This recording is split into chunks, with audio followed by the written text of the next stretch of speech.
Rev it up and welcome to Cars Yeah, show number 1994. Be prepared to be inspired.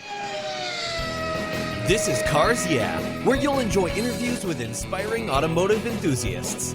Mark Green is here to provide you with a fuel injection of automotive inspiration.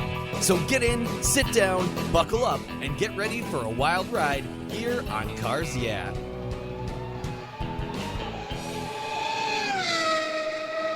Hello, inspiring automotive enthusiasts, and welcome to Cars Yeah. Today I'm in Cincinnati, Ohio, with a very special returning guest by the name of Greg Stanley. Greg, welcome back to Cars Yeah. Do you have it in gear, and are you ready to release the clutch?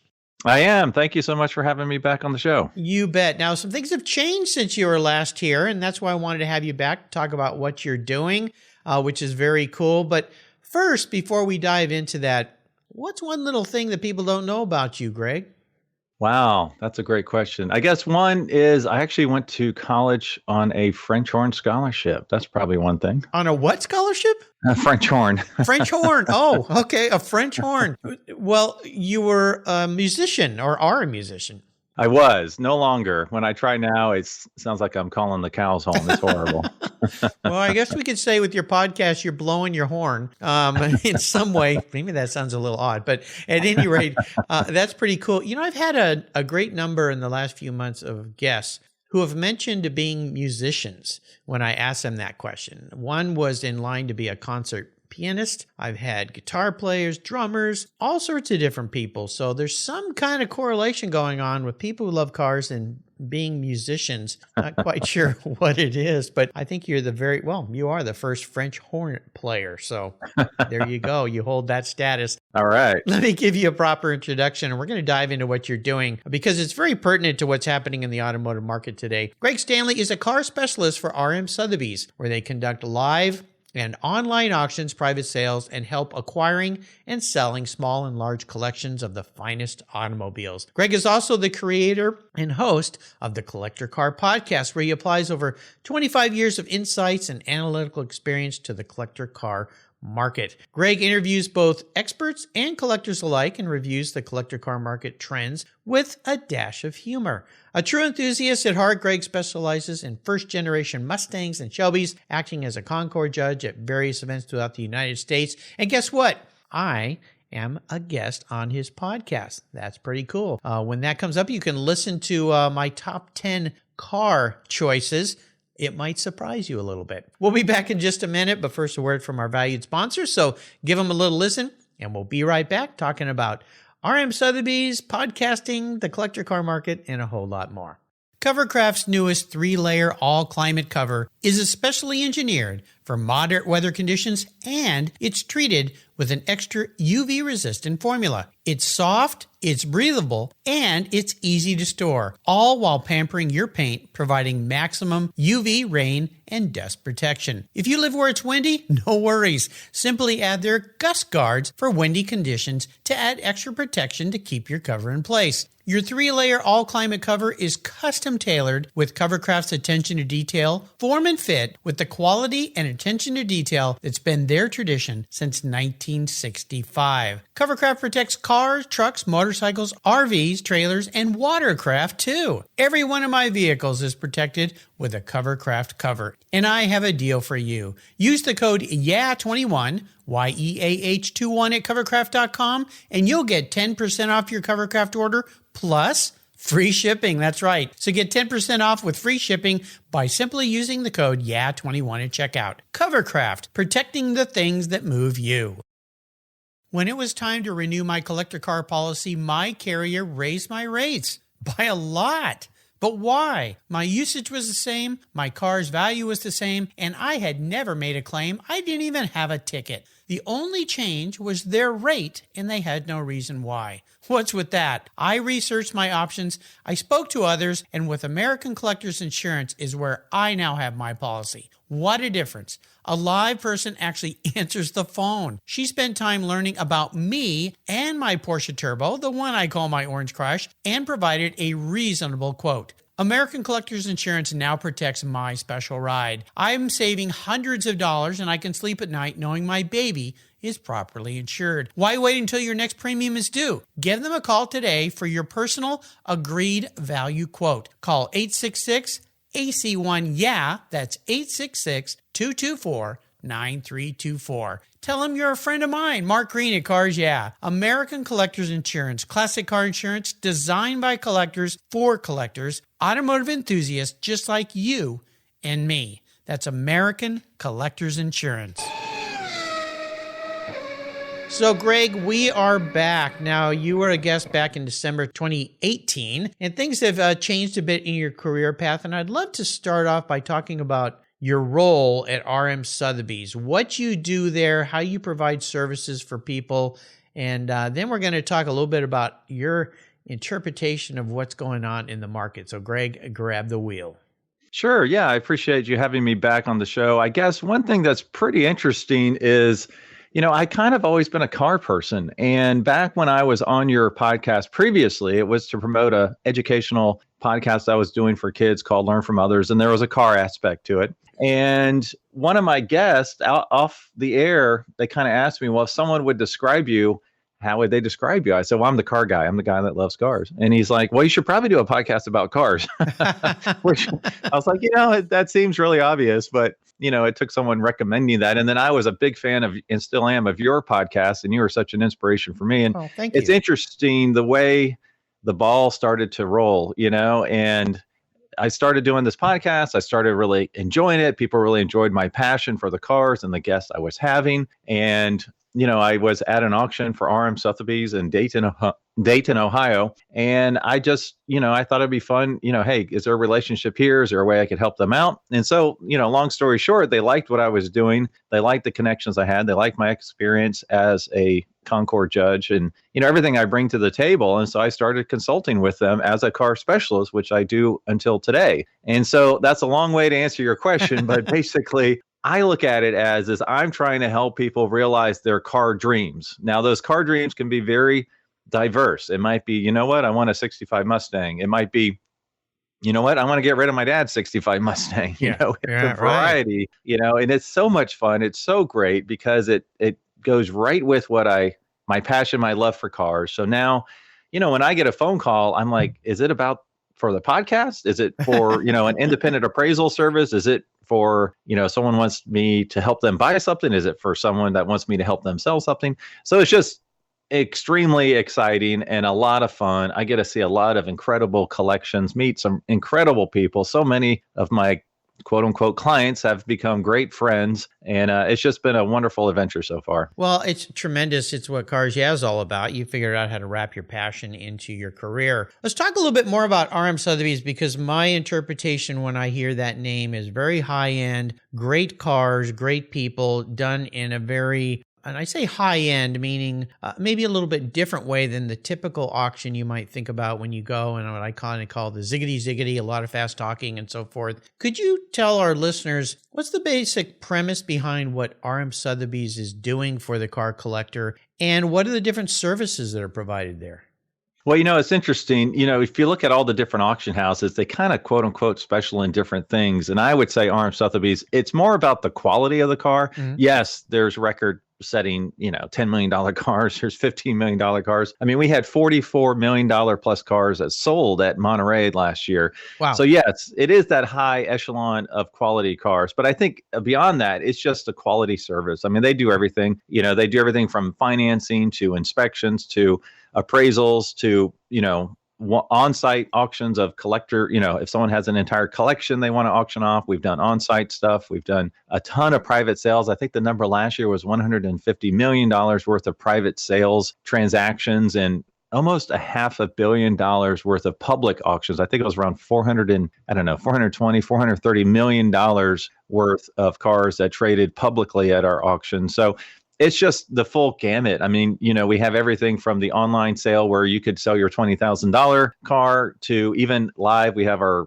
Fort Lauderdale sale coming up in March. And again, that could be everything from the $20,000 Mustang to the, $2 million Duesenberg. And then obviously the diamond events, the Scottsdale, the Monterey, the Amelia Island. Those are always just incredible. They're always at the best locations. They always have the coolest, the best cars. And it's just a lot of fun. When I go, by the time this post, I will have been out to Scottsdale, and I'm going to go to Bear Jackson. They have a lot of muscle cars, a lot of hot rods, and you kind of go, each one kind of specializes in something a little bit different. And I would say that it's the quality and at times, the very high dollar price point cars at RM Sotheby's. No kidding. Well, let's talk about what's going on in the market, because we've been through 2 years of utter bizarro world. And it's like, when are we going to wake up one morning and this will be over? Please, soon, please. But the collector car market is on fire. And I watch your auctions, other auctions, and I look at cars selling. I look at people buying. There's the aging baby boomers. I guess I'm a boomer. My kids call me a boomer when they like to tease me. But let's say much older boomers than me that are passing on, or they're at a point where they need to liquidate their collections because they're just older and they don't want to deal with so many cars, or family members have lost a member and it's time to sell dad's collection or mom's collection, whatever. But there seems to be no end in sight right now. Of course, as soon as I say that, the so-called bubble, if there is one, will burst. But I don't know about that. I see younger people coming into the marketplace now that we've never seen before. We've got millennials that are making money now. We've also got a lot of IT money, that people that have bought and sold businesses that are starting their own collection. So what's your interpretation? Because you guys are right there dealing with these buyers and sellers of what's going on and why are things so inflated and crazy?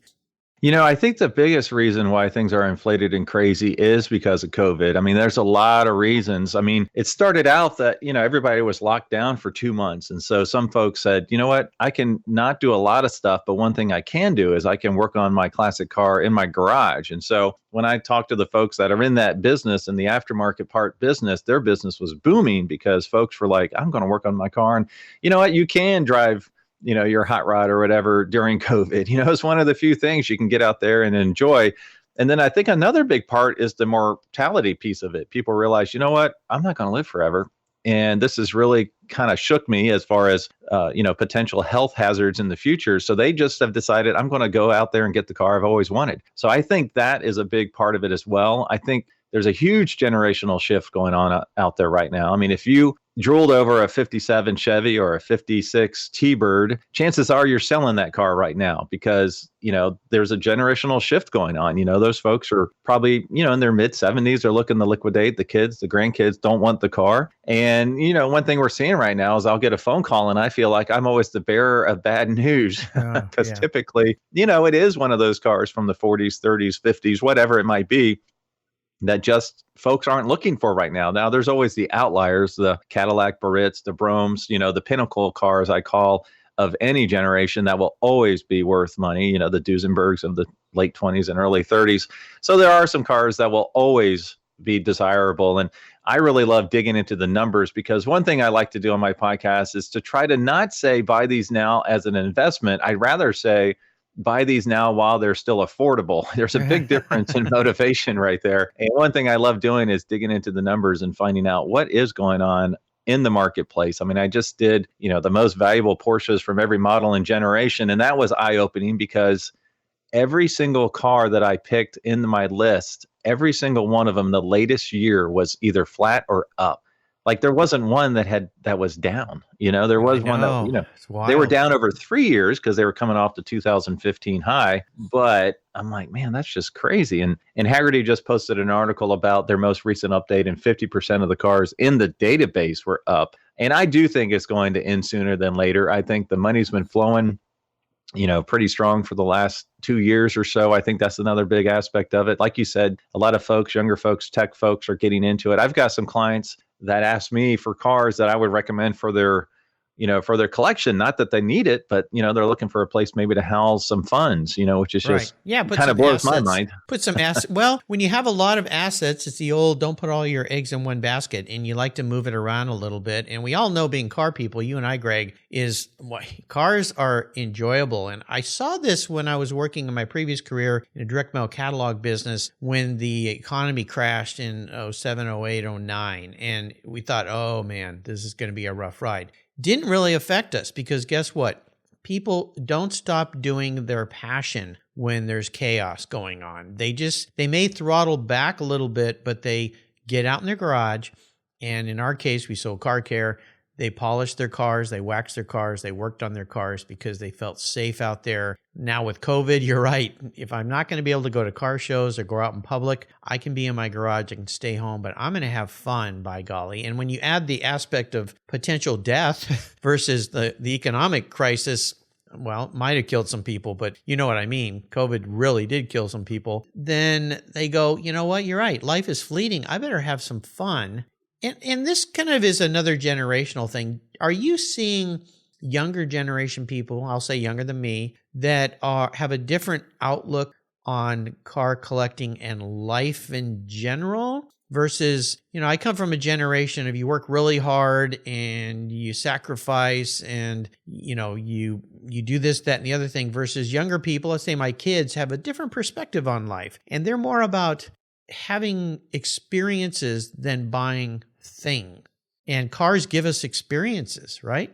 Right. Yeah, that is a big part of it. I mean, I think that the next generation that's coming up, they're really going after the cars like everybody that they grew up with, that they dreamt about, that they really wanted. What's interesting is, that doesn't necessarily mean it's a U.S. muscle car. I mean, we're seeing a huge increase in the Japanese domestic market cars and the JDM cars, and they're really passionate. I mean, they're really going after these things, and they typically, I mean, from what I've seen, they buy them to drive them, to enjoy them. You do have, some of the folks that might have come into a large amount of money and they do want to build a collection that, some of the cars might be static. But, I'm seeing a lot of high dollar cars that come through, and people, you really want to put them on the road. They want to enjoy them, which is refreshing and great. So that is a nice thing I'm seeing from the next generation. It's also interesting to see the cars that they are pursuing. I mean, you've seen it, the whole Radwood phenomenon where, cars from the 80s, wagons are hot, and I'm waiting for minivans to become hot.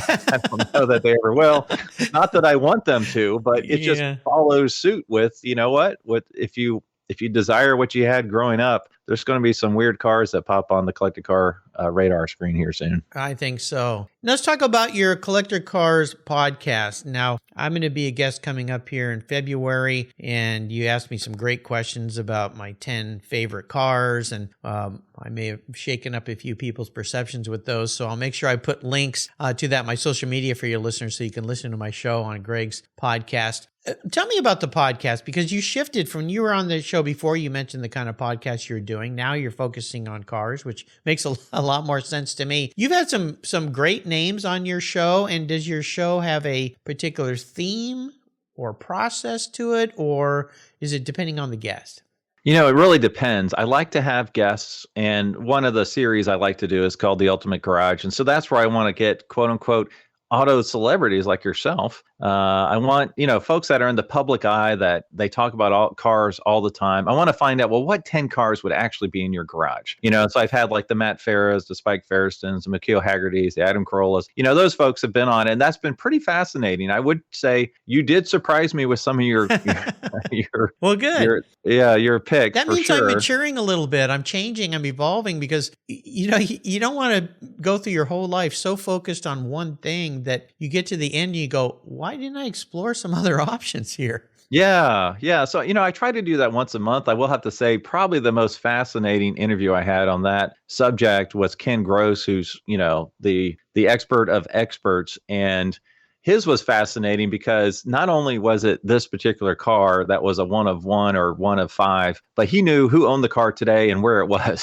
That makes sense with Ken. Yeah, it was really fascinating to see how deep he dug into it. But beyond that, I like to do fun stuff. I mean, I always do market trend reports. I just released my 2022 bull market list the 10 cars I think will appreciate in 2022. And I'll review that again in September to see how I do in the end of the year. But I like to have fun. Like I said, I did, what car is actually worth its weight in gold. I did the math based on what gold was worth. And there was one? Really? There was one, yeah. And I like to do kind of fun, different things like that. I actually track down every single car that is missing in action that's worth $1 million or more. And what's ironic is the cover car was the Aston Martin from James Bond that was just found apparently 2 weeks ago. So no kidding. Wow. Yeah, that was just found, so I'll have to do an update. So I like to dig into some of the interesting topics that, maybe I find them a little bit more interesting, or I'm like, well, that would entertain me, so why don't I investigate it and work on it? So I'm working on something for Land Rovers right now. Let's go into the market trends for Land Rovers. Those are always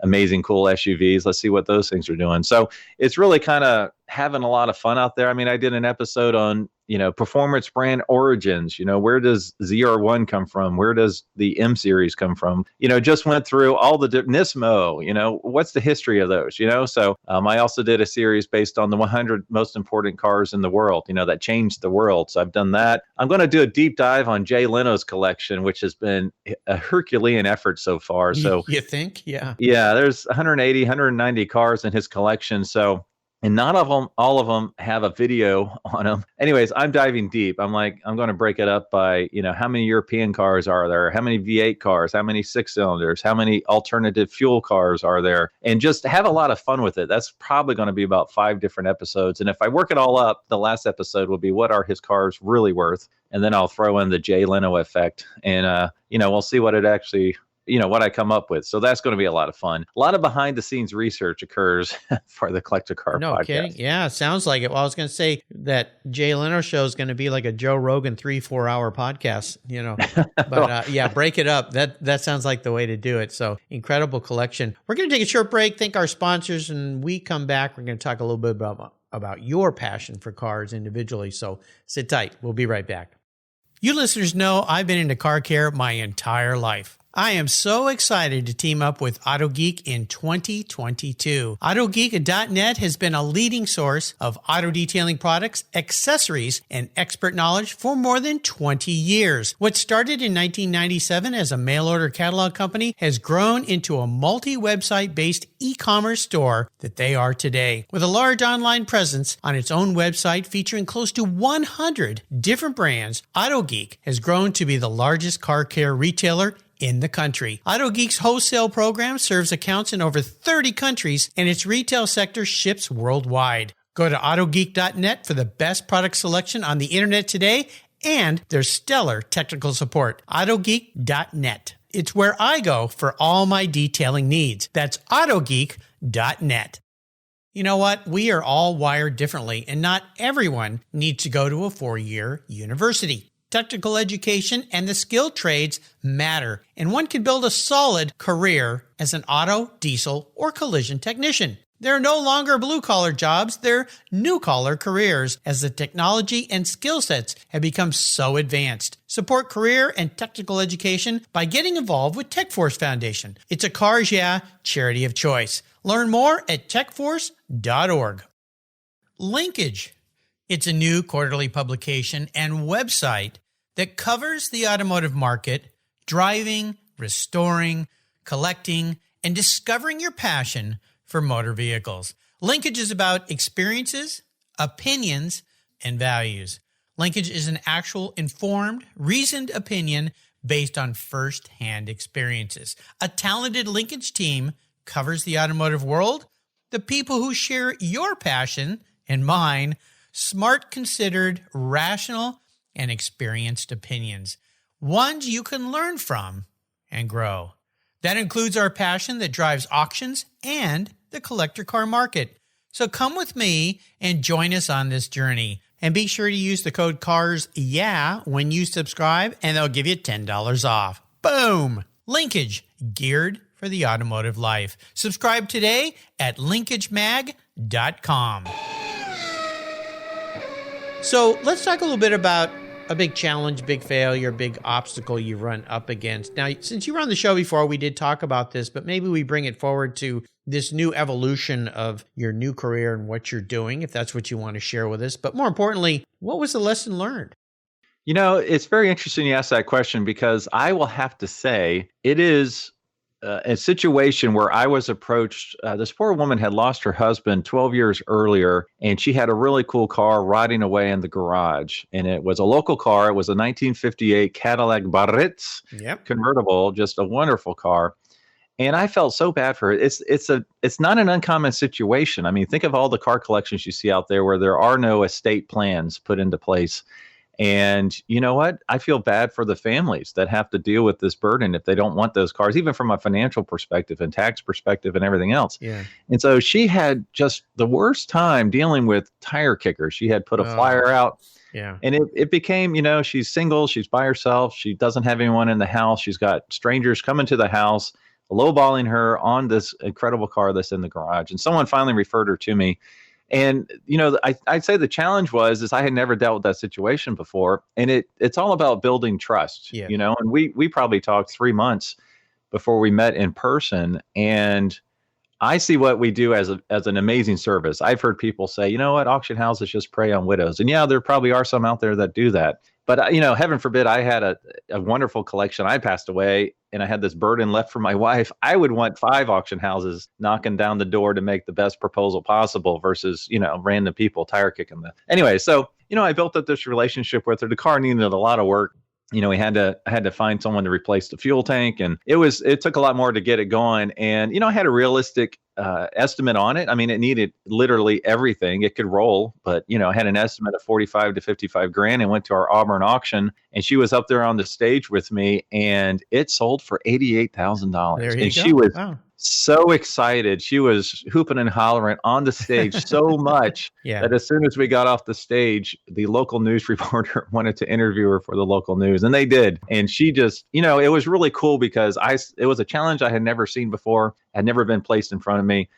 We built a relationship, established a trust, did all the hard work, took it to auction, overseeded expectations. It's not going to always happen that way. And then she was just so thrilled. She said it was one of the best experiences she had ever had in her life. So it was a big challenge for me that really was a lot of fun. And it turned out to be just a wonderful relationship. And we're still friends right now.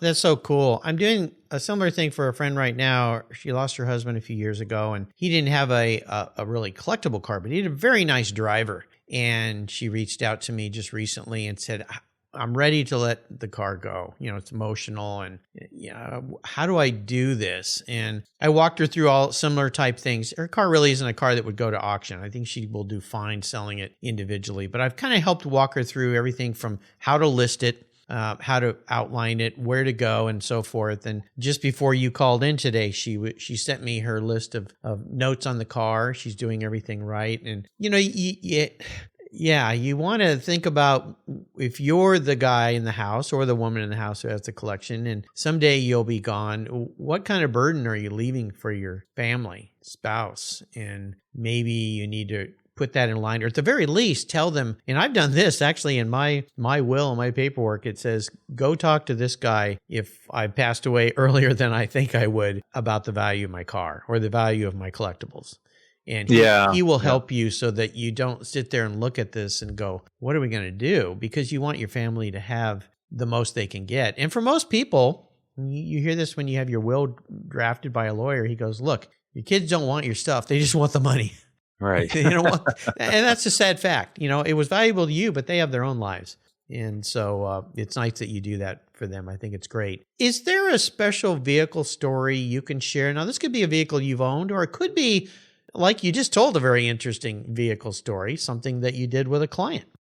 I probably have to mention the 66 Mustang convertible that is really the reason I got into cars. This is back when I was at least 15, maybe 16. And I just remember my dad had a friend that would trade in cars, and you never knew when he would come through town. And I just remember walking outside one day, and I still have the picture of this car. It was a 66 Mustang convertible, red with white top, black interior, classic. It had the spinners on it. And I just fell in love. Looking back, it was a fake GT, like it had the GT badging, but it didn't have the fog lights. It had the dual exhaust, so it was a fake GT. But man, it just struck me. And I was so in love with that car. And that's that's the reason I got into Mustangs. I mean, I'm becoming a Ferrari 275 judge because I absolutely think those are the pinnacle of some of the Ferraris and just automobiles in general. But that wasn't in my wheelhouse as a kid. In my wheelhouse, it was $10,000 Mustangs, Sure. and I never owned one, but I fell in love with that one. And so much so that I offered to wash it just so I could touch it. I went out and I took a picture, and I don't know what happened, but all of a sudden the car was gone. I never got a ride in it. I couldn't wash it. I couldn't sit in it. And that's probably one of the reasons I just became car crazy, because it was forbidden fruit. It was there. It was almost attainable just to experience it. And then it was gone. And it was just really, really crazy. And then just one quick follow up to that is I went with a buddy of mine to the beach, Ponte Vedra Beach outside of Jacksonville, Florida. And on our way back, I decided to get the hair. You know what? I'm going to test drive a Mustang, because there was a 65 coupe on a Crowder's Car Corral on State Road 13. And it was beige, just a little coupe. And so they let us test drive it. So we test drive it, and it is just horrible. It's just a pig. It's just horrible. And, we crawl it back to the we're about to turn in. We got to cross 2 lanes of the state highway to turn in. And while I'm waiting there, smoke starts coming out from underneath the hood. Uh-oh. And I'm like, oh no. Yeah. So we run in and we put it out, and it turns out it was the battery was rubbing up against a wire or something. Anyways, as we're putting it out, this red 66 convertible, different car, comes driving by with 4 people in it, laughing and honking at us as we're trying to roll this car into the lot. That night I went to a party. And at that party was that 66 convertible that was laughing at us earlier in the day. Oh my God. And we ended up spending the whole night just riding around in that car. And that was my first true experience with a Mustang. Pure enjoyment. It was a little 6-cylinder red convertible, but man, that was so much fun. And it was so ironic that it was the same car that laughed at us as we were pushing the other one back into the lot. Well, sometimes that's why it's important to drive these cars. The dreams we've had from youth when we can finally afford them is to go out and drive them, because I can't tell you how many times people have said, wow, that dream was really a fantasy, because it wasn't that much fun to drive. Cars are so easy to drive nowadays, and people that perhaps are new to the collector car market, they've never driven an old car, have no idea that you got to get in a different mindset with those things when you get in them, right? Yeah, for sure. You have to be ready.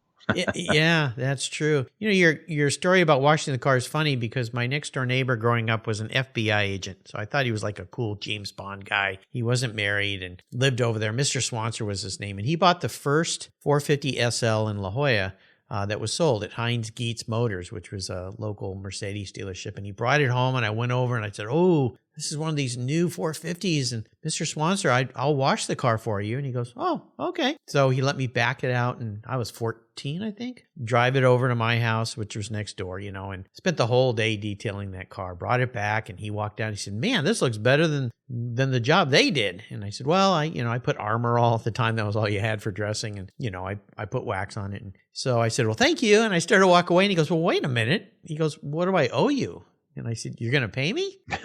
Right. He said, well, of course. I didn't expect you to do this for free. And I believe he gave me $20 or $25. And I ran home, and I was so excited. Now, back in the early 70s, $25, all I had to do was wax one more car, and I could buy a new surfboard.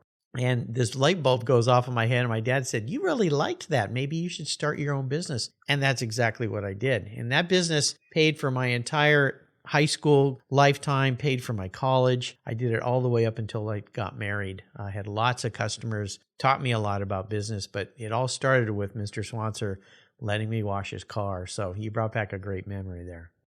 That's awesome. Yeah, and that's funny how it turned into a business. Yeah. And then I ended up working in a company, Griot's Garage, where we developed a full line of car care. So my life has been around that for a long, long time. So kind of fun stuff. Now I'm going to be your car psychologist today. Crawl into your head. If you were manifest as a vehicle, Greg, what would you be? But more importantly, why? Interesting question. I think last time I was one of the BMW 5 Series art cars, but it wasn't one of the performance ones. It was just, kind of a regular car. So have you evolved now? I've actually devolved. I'm going backwards to I'm a 1968 Ford Mustang. I'm just going back to your youth. Going back to actually first car I ever bought with my own money. It was a 6-cylinder 3-speed car, but I'm going to say I'm the 302 4-speed car. So J code coupe, nothing special, not a fastback, not a Cobra Jet, not a convertible, just your basic coupe. I picked the 68 because it's larger than the 65s. And I'm I'm not huge, but I'm not a petite man. So Nice. yeah, that's what I pick as my car. Okay. Well, it's good when people evolve and change a little bit. I think Devolve. yeah. Okay. I'm not going to go there. I'll let you go there, but devolve. I think I told you last time we spoke that I've had a Mustang. I had a 65 that had been built into a GT350 clone by a friend of mine and his dad. His dad originally had the car, and he had bought a bunch of parts from Carroll Shelby to use on that car back in the day. His dad worked for Ford, and he kept all those parts, the fiberglass hood, the scoops, all these things, and they built this car up. It was Wimbledon white with the blue stripes, and then his dad passed, and it sat in this guy's garage, kind of like your story with the Cadillac, although the car was perfect. And I ended up with it, and I drove it for 2 years as my daily driver. And it was awesome. It was a very fun car. The motor was everything was so accurate that I took it to a Mustang show once and parked it, and I won first in class for Shelby Mustangs. I had to I came back and I said, this isn't a real Shelby. And the guy goes, what? And I go, yeah, sorry. So I gave the trophy to the second place guy. Well, speaking about driving, I did drive that 68 coupe for a year and a half in the Florida heat, no AC, no options. Ooh. And I do remember one specific day, it was 102.5 degrees outside, something crazy. I had 101 fever, and the car had an exhaust leak, and I still went to work. Oh my gosh. You're lucky you survived. I know. Wow. I know. Well, is there a great book you'd like to share with our listeners? Yes, and it's not a car book, but it's one I found super practical and applicable to my daily life. It's called Atomic Habits by James Clear, and it's an easy read. And it can apply to anyone. And it's really just, it's one thing to make goals. I guess it's nice that it's, the start of the year here, but it's one thing to make goals. But if you don't have the habits in place to achieve them, you'll never get it. And it talks about how you can break out, you can start with a small habit that turns into a big habit that will actually help you achieve your goals. So it's a really great book, very easy to read, very applicable.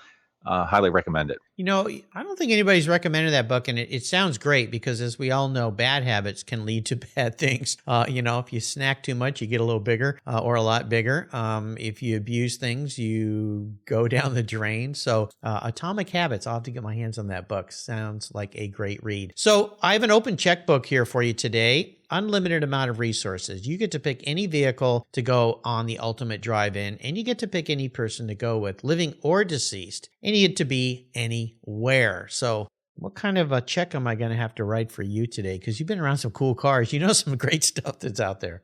You're going to have to write a big check. I figured. Yeah. I'm going to have to go with the late 1950s Ferrari 250 GT short wheelbase convertible, California.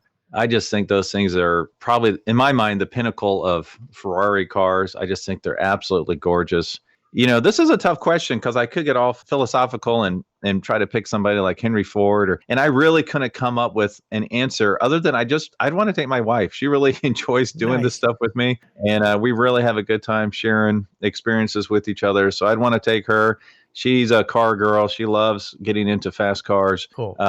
Where it would be, I'm going to say the Italian Alp, Northern Italy, through the Italian Alps in that classic Ferrari. I think that would probably be the best scenario. I see a kind of James Bond almost scene here of you driving around Lake Lugano. That area. I've been lucky to drive around that area in 96, picked up a Porsche at the factory and drove all around there, and beautiful place to go for a drive. And in that car, holy cow. Yeah. Ferris Bueller's Day Off. Yeah.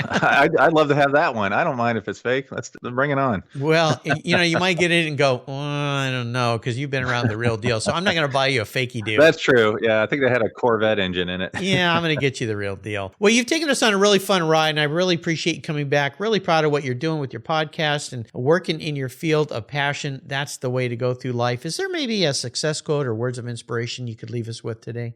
You might not think this is inspirational, but to me, it helps me out.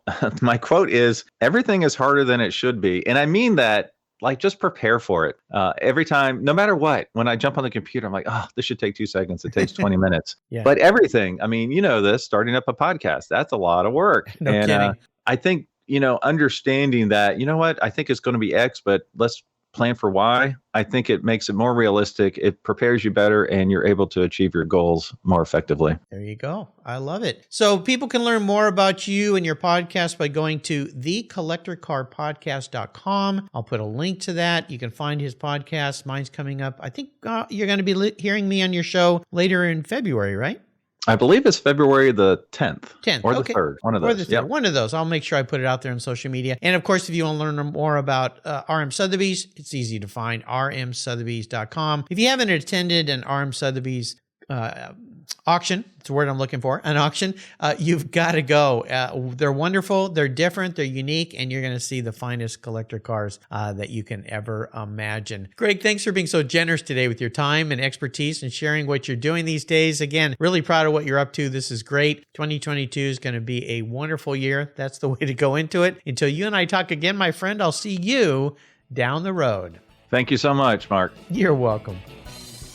Thank you so much for joining us on today's ride here at Cars Yeah. Drive on over to carsyeah.com to find show notes and inspiring automotive fun.